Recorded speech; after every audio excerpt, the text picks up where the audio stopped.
Hello, can you hear me okay? Oh yeah, we made it work. How's it going? I am doing great. How about I'm you? doing good. I'm not gonna lie though. So you are the first person that I've done a collaboration with on Instagram Live. So this is the first time I've tried this out. I'm excited about Yeah, so we're gonna work through all the kinks. It's very informal chat, if you will. it, right? I don't know what's gonna go right. I don't know what's gonna go wrong, but we're just gonna go with it. We're gonna make it happen. I'm excited. Exactly. Hey, Latressa, how are you? There you go. I like it. People are already waving in the comments. So, me and you we've already met before, and we kind of talked a little bit about your story. Right now, doing something like this, we're kind of combining our two audiences together. So, a lot of your audience knows nothing about me, and a lot of my audience knows nothing about you. So, it's a great way to just kind of introduce ourselves to other people who could benefit from both of us and take value from both of us. But really, I sent you a voice message earlier today. I'm doing this honestly, selfishly for me. I have the background in business and helping business owners and their team and staff, but even myself personally, there's a lot of questions that I have when it comes to my own personal finances. There's things that they don't teach you in college when it comes to money. They don't teach you in high school when it comes to money. So a lot of our world right now is miseducated on something that's very vital and important to just living your daily life. And so what I love about you, and I told you this in the voice message, what I love about you is you're providing an education that's so valuable to so many people. And I love that. Like the fact that, and we'll talk about your story here in a second, but the fact that you've been able to accomplish what you've accomplished at such a young age, I mean, there's so much that we can gain from that. So I would love to just kind of share your story, and then we'll kind of dive into some questions a little bit here as more people are starting to pop in. But I guess first off, for those of you guys that are logging in right now, thanks for joining us, taking some time on your Monday afternoon to be a part of this and just get some education. It's like a power lunch almost, right? Power hour. Yeah, exactly. So let's do this. Kind of tell people a little bit about just your story. You don't have to go in deep detail about it, but how did you get to where you are today? And when people hear where you're at right now, like if they're like me, my mind's blown. So kind of talk a little bit about that. Yeah, well, thank you for that handoff.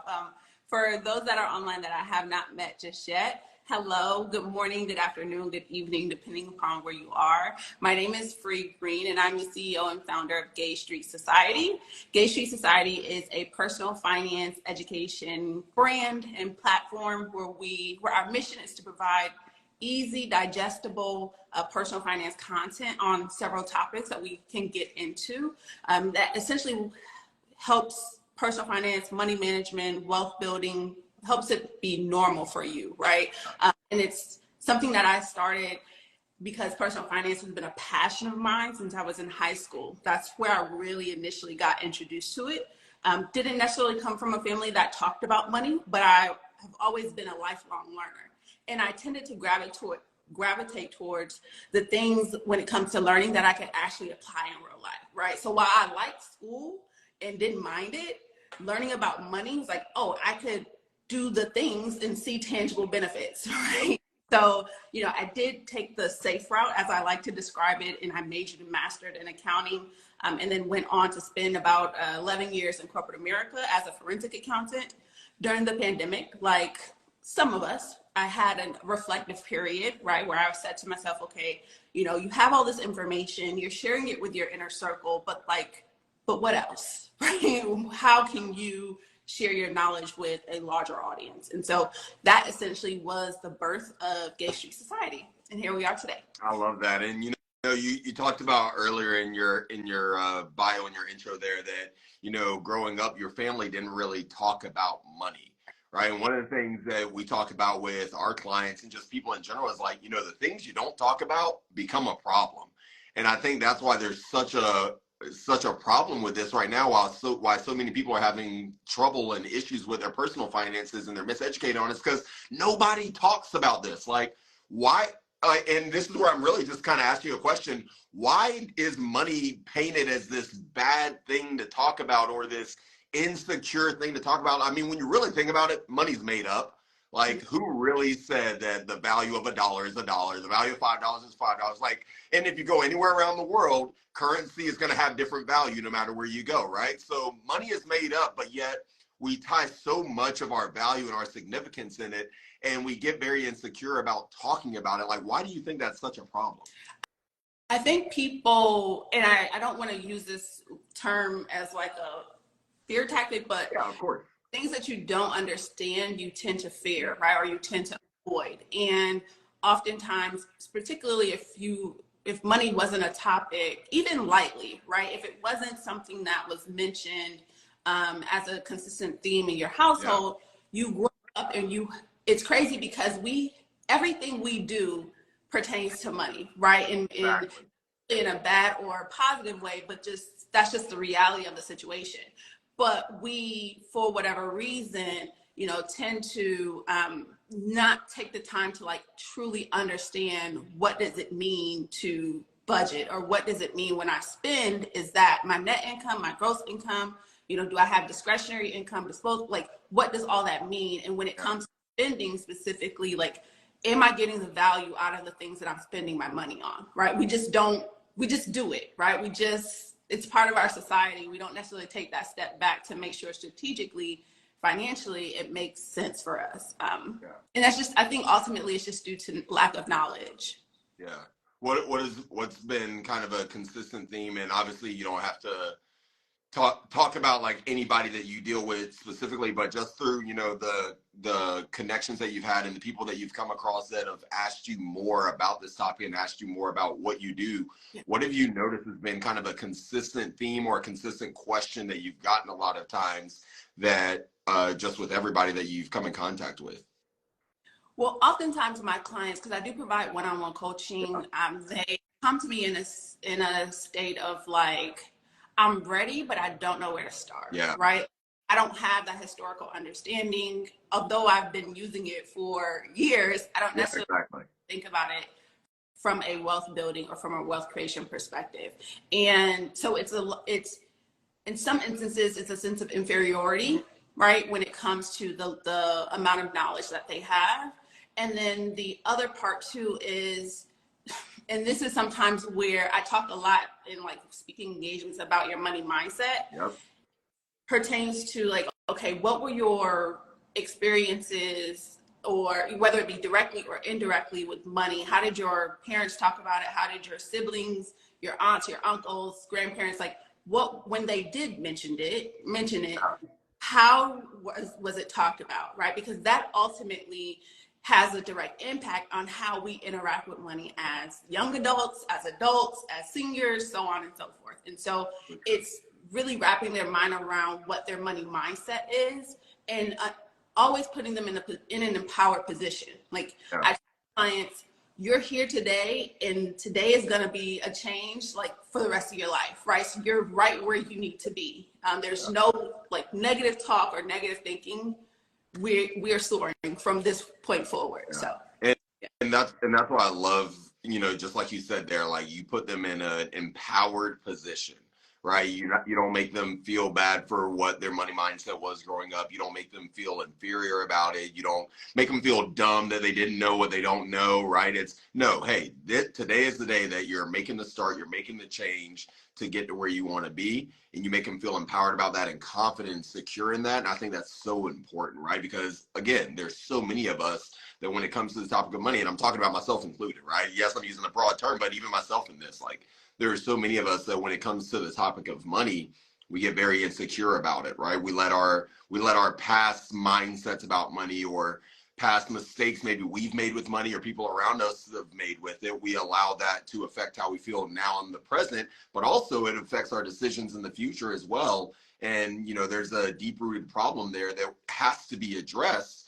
Otherwise, it's going to continue to be a problem over and over and over again, right? And I love the money mindset there, and there's probably a lot of commonalities in what that money mindset has been for people growing up. Like for me, the mindset growing up, as I look back on it, is money is scarce, right? Money doesn't grow on trees, right? A penny saved is a penny earned. Like all of these things that you hear over and over, it makes it sound like money is this scarce thing that it's almost unattainable to get lump sums of it, or it's almost unattainable to achieve wealth in life when it comes to money. But in reality, it's almost the complete opposite, right? Like it's actually very easy to get there. Now, easy, but simple, right? There's a simple process. It's not easy. It takes work. It takes discipline, obviously, but it's not as hard as what people think. Correct. It's not as hard as people think, but the thing that trips people up is like you don't have a plan, right? You don't have a plan for your money. Exactly. So but you do have bills, right? Like once you become adults. So you essentially end up defaulting to like a just payer mindset, where it's like, okay, no, I'm an adult. I have bills coming in.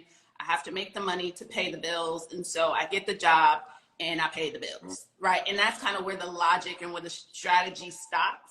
I really encourage my clients, whether you're taking one of my courses, whether you're going through my coaching program, it's like, okay, but what are your goals that are attached to the income that you're bringing in, right? And where are you financially to accomplish those goals?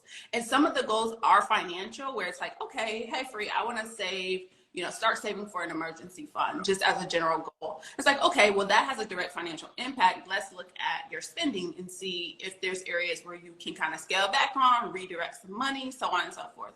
Or your goal could be as simple as like, I've never been on vacation and I want to take a vacation this summer.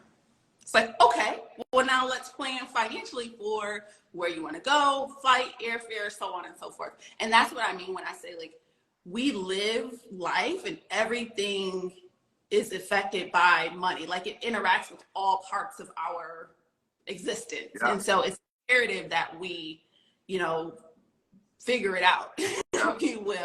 I definitely can help with that. And also, I'll add this point here. I am a content creator. I'm a money coach that speaks from experience. I have no problem being transparent and say like there are times where I didn't know, right, the budgeting, when it comes to like credit card debt and things like that. And so I can sympathize and empathize from the perspective of not quite understanding and what that initial journey feels like when you're trying to learn, right, but the learning curve is so steep. And also I'm transparent in saying like here's what my area of specialty is and here's what I know down to my DNA, to my bones, and like here's something I'm not quite abreast of because I just decided not to focus on it. So I think the experiential part and the transparency tends to resonate with my clients. Yeah, definitely. And if you guys are watching right now, you're viewing this live on Instagram, like I have my own questions that I'm going to be asking Free here, but if you have any questions, like pop them right there in the comment section. We can see them as we come up and we'll make sure to address them as well. But right now, I'm just going to like keep asking you questions really for me, but also stuff that'll bring value to everybody else here. Cause I just love this conversation. Like this exactly mimics the first time we met and hopped on Zoom together. Like we just had a full blown conversation, went way past our scheduled time, but it was okay. Like I got so much value out of that. And I can tell you're somebody who really has a passion for educating others in this area. Right. And that speaks volumes to who you are as a person and what you're about. And that's why I love this interaction. That's why I love this conversation here. and you talked earlier about, you got to get serious. You got to make a plan, right? You might want to get serious about your money and start navigating things the right way so that way you can get back on track and get to where you want to be. But none of that works unless you actually have a plan of action on how you're going to get there, right? If you don't have a plan, if it's not laid out, is it really real, right? So you've got to make it realistic. And I love, like you were talking about the vacations, right? Hey, you want to take a vacation, okay? Where do you want to go? How much is the hotel? How much are the plane tickets? Like there's so many of us that we make a dream, but we don't actually have a plan of action of how we're going to get there. Oh yeah, I'd love to go to Hawaii one day, or hey, I'd love to take an international trip one day. Okay, yeah, but if you were really serious about it, you would actually have a plan of how you're going to get there. You're going to know what hotel you want to stay in, how much it's going to cost, what excursions you want to do while you're there, where do you want to eat, what are the restaurants you want to eat at. Like you would have all of these detailed out. Like that's when you're serious about it. Right. Like that's when you're really serious. Exactly. And then I think too, and because we are human, right? And so I remove the human element from, the information and education that I give people. What I've found is that you can have that goal or that wish, if you will. And it's like, oh, well, yeah, I'm gonna just pay for it on my credit card. Like, Yeah. but it's like, but do you have to, right? And like, what's that long-term impact gonna look like from an interest perspective? Yeah. And so I'm always that coach or that friend that's gonna think about it from a numerical perspective. I understand that you want to go, right? And I understand all the fun that you're gonna have, right? Yeah. But can we, if you're saying next summer, whether that be April or July or May, are there things that we can do in October to get you to a position where it's cash, right? Yeah. And so that when you pay for it, it's not a second thought of like, oh, now I'm back from vacation, I got to figure out how to pay my credit card bill, right? Exactly. Like, I've been in that situation where it's like, okay, I put something on credit, and it's like, for me, it's a bag, but and then I'm like, oh man, well, I should have just, let me pull some from savings. So, just having that foresight to think ahead of the game when it comes to those goals that you have and financially how you can get there. And I'm also the person that's I like to like baby step it, where it's like, okay, we don't have to wait until February or March to figure out how we're going to pay for it. Let's do a little every month. Yep. Right? That's what's sustainable to me. A little bit every month, so that by the time you get to the point where you are ready to take off and enjoy, you've packed, you bought all the clothes, and you're super excited, it's also paid for. Yeah. So you don't have financial burden, if you will. Yeah, I like that. I love how you were talking about, like, for you, it's a bag. It made me go back and think. I took a trip to, I think it was Miami where I went there, but went to, one of the luxury malls there, and I tried on this jacket. Let me tell you, like, this jacket's blinged out. Like, it looks good. I put it on. I'm like, dang, look at me. Like, I got all excited. Then they told me the price of the jacket. You're like, oh. I had a mini heart attack. I'm not going to lie. I had a little mini heart attack there. It was a $12,000 jacket. Ooh. Yeah. So you don't have to give me any financial advice right now on whether or not I should go after that. However, I'm just saying, my brain is working on, okay, how do I get to the point where I can justify a $12,000 jacket? Like, that's a whole other level right there, right?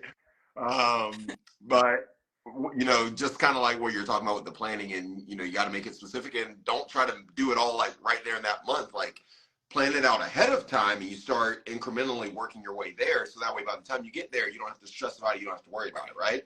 So you deal more in the actual, like, personal financials and coaching aspect, right? We deal more in the business coaching aspect, right? So we're both coaches in our independent fields, but in a way they still kind of align together. And, one of the things that we talk to our clients about, and we encourage all of our business owners to do with their staff, is work on their, we call them PPF goals. So, right, personal, professional, financial goals. What are your personal goals? What are your professional goals? What are your financial goals? Do you, as the business owner, know what those goals are for the people that are working for you, right? And do they understand, and this is where we really help them, do they understand how their role within the company can actually help them achieve those goals? Right. So, hey, you want to take, like, for some people, it is a trip. They want to be able to take their family on a trip to Disney World, and they've never been able to do that. Okay, great. If that's what you want to do, then let's work backwards. How much money do you need to bring into the business? How much do you make from that? How much do you need to save every month? Or how much do you need to invest every month? Like, how long is this process going to take in order for you to be able to take that vacation for your family? Because now there's a connection there, right? It's not, hey, I'm just going to take my paycheck and I'm just going to spend all of that on a trip. No, let's have a smarter plan of how we're going to do that, and understand, hey, the work you're putting in is not just mindless labor. It's not just some 9 to 5 where you're just putting in the work and there's no end result to it. Like, hey, the work I'm putting in is funding this Disney trip, right? Or the work I'm putting in is funding this house that I want to buy, or whatever the case may be for each individual person. We actually help them figure out how those goals are important to them, but how they can actually achieve those goals through the business. Because now, as a business owner, guess what? You've got employees now that are driven to the mission of the business and driven to the success of the business, because they know how they're going to benefit from it. Because not everybody's driven by just the paycheck, right? Just the money, but they might be more driven knowing that this is an opportunity for me to be able to go live out this dream, or be able to provide for this person, or be able to help this family member in need. And that might be the motivating factor for them. So how do we actually help you get there? That's one of the big things that we help our clients with. And that's really key that you mentioned that, because oftentimes if the money is like the first step, right? Yeah. But not even the real goal. The goal Exactly. is what the money allows you to do, right? And so if you, to your point, if you get beyond the financial, okay, yes, I have a paycheck coming in, but that paycheck allows me to X, Y, Z, fill in the blank, because that is what triggers, and I don't want to get too like psychological, Yeah. emotional, but that is what triggers the endorphin release, right? Being able to, buy an engagement ring for your girlfriend or your boyfriend because you're ready to propose, Yep. right? It's like, making that step, or, being able to, you pay for your mom to go on like this dream cruise that she wanted to go on, right? It's like those types of things. It's what the money allows you to do. It's kind of what I found to be key. Yeah, no, that's huge. That's huge. And, somebody even asked the question in here, and I think it's huge because I know a little bit more about like your background. I know you kind of gave us a brief overview of it. Yeah. But you were talking about like going back to the psychological aspect of it and all of this. Somebody went into the comments here and they said, Free, what made you choose forensic accounting, and what made you leave? Okay. Or wait, what made you choose forensic accounting? What made you leave that career? Did you not like it, or did you just want to do something else? So that's a really great question. So I am probably not like most folks where you're like, oh, I hated my 9 to 5 and that's why I left. I had the dream career, right? Yeah. So when I came to college, I interned, while I was in college, I interned for the same company that I ended up working for 11 years. And as a forensic accountant, I liked the job because it tailored to my natural abilities. I'm naturally analytical person. I naturally like to ask questions, to like understand, why did a person that stole $10 million from their corporation, like what was the motivation behind that? Like, Yeah. why? Particularly because you already have the millions, right? It's not like you're a entry level employee. Oftentimes, the executives that they say the profile of a fraudster is typically someone that is senior, older, because they have that longevity with the company and they kind of know the ins and outs and how to get the money out of the company, right? It makes sense. But, the skills that were needed, in addition to having the college degree, but naturally who I am gravitated towards forensic accounting. And I did that for a very long time. I enjoyed it. It afforded me to see the world and, do some things that a little girl from upstate New York who grew up in the inner city had never even thought or dreamed that she could do.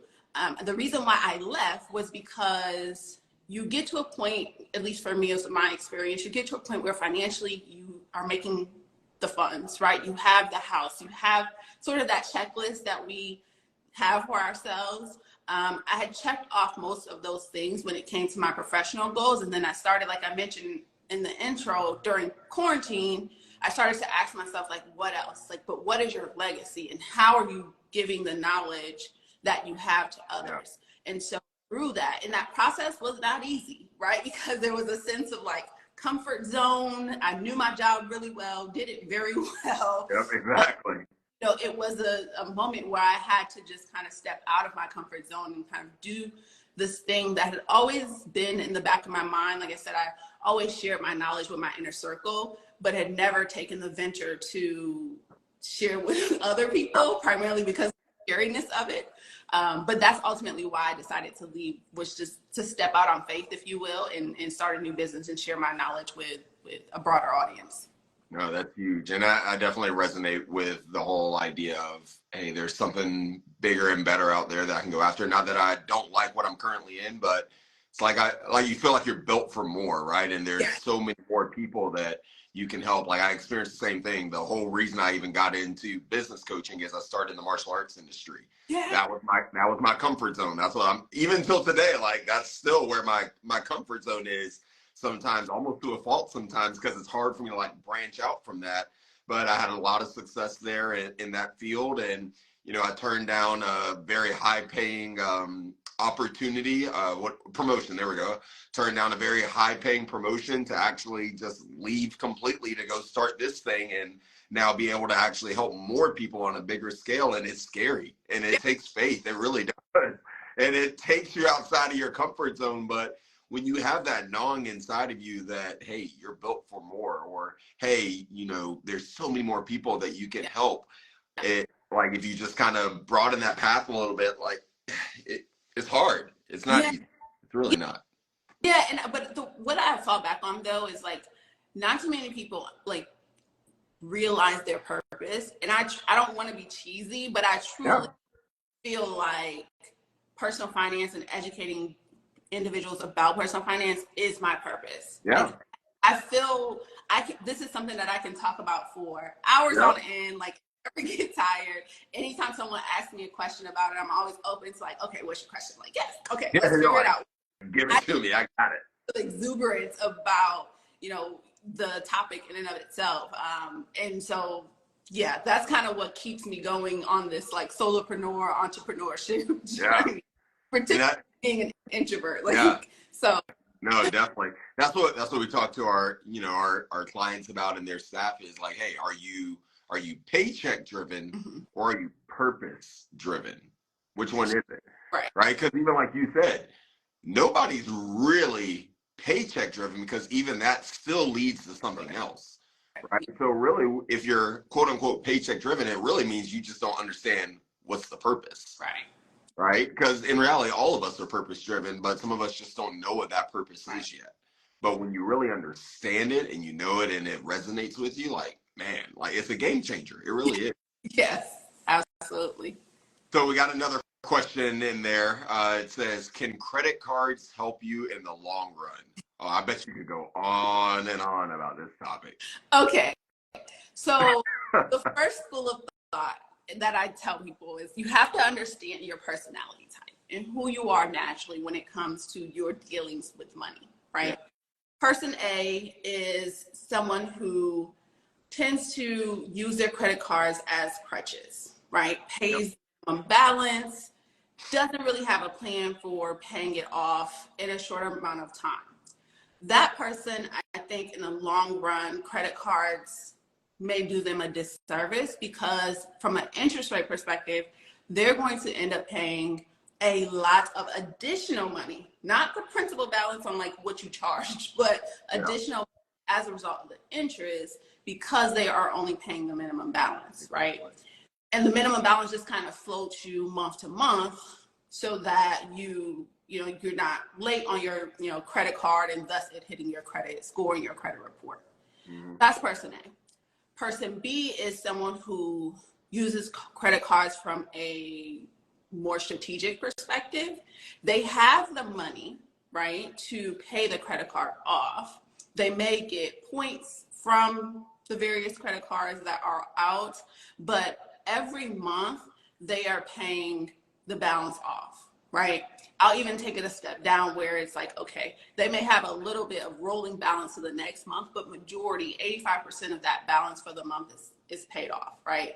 And that's because the income is accounted for, but they're just using the card strategically to get whatever benefits that come along with it.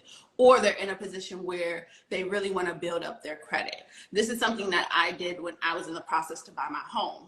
I was 29 and I only had my car payment on my credit card and like some of my student loans. But I, from the perspective of needing that diversity of credit, for when they start pulling your credit report looking to get a mortgage, I said, well, let me diversify. So I started to strategically use my credit card in that regard, but the balance on a month-to-month basis was paid off. Person B, I would say that you're using a credit card in the most effective way for you, right? So that is, I don't want to say credit cards are bad or good. I'm not really that like content creator that's gonna say, no, you never use, but I'll just here are the options, know personality type and know like how you truly handle or have handled credit cards in the past and will likely handle them in the future. If you're person A, I would caution you against using that MO when it comes to your credit cards. Yeah, definitely. I think it really just all goes back to what you talked about, right? Education. Right. You have to be very well educated, not just on credit cards, but also educated on you. Like you talked about, like What are your buying habits? Like what kind of what personality type are you when it comes to using money and credit cards and everything? I think it just all goes back to a deep education. You have to understand. There we go. That's the word. You have to have a better understanding. Right. And two, be honest with yourself. Because and that's why I'm so like focused on creating a safe financial space. Like Gage St Society is your financial safe space, because dealing and like talking through historically how you handle money may not be a rosy conversation, like an inner dialogue, right? Because there may be some realizations where it's like, ooh, I probably couldn't do that better. So and I tend, because I said earlier, like I like to ask questions. And so I have kind of like those probing questions to really get you down to the root of your behaviors, your habits, your personality and character traits that may have helped you and maybe not have helped you, and really create a plan. Because once you have that understanding, right, and once you know, like mentally, psychologically, emotionally, what triggers me to do this thing when it comes to how I handle my money, then you can say, okay, here's the plan, but like this is how I change my behavior to make sure that I can accomplish the plan. Right? Because I don't want to just give you the plan and then send you on your merry way, but you're still doing your old habits, because that's not cool. I like that. Awesome. Well, hey, I loved the conversation. I love, being able to just take some time to be able to talk about this topic and just bring some education and value to people as well. I would love to get to do more of these. I know we've got one more scheduled right now, but for those of you guys that are watching, if you love this, we'll do more of them, right? The whole purpose of this is to provide value and education to you when it comes to the topic of money. But obviously, these type of calls are not going to be the fix, right? Like you still have to get a deeper education, understanding. You might need more accountability. That's where you come into play, right? You might need more accountability when it comes to things like this. So we highly, highly, highly encourage you to get that accountability, get the coaching, get the education and the knowledge and the understanding that you need to be successful in this bucket and in this area, because money is not a bad thing. Everything we do revolves around it, but you have to have a better understanding of it. Agreed. Agreed. Huge thing there. Yes.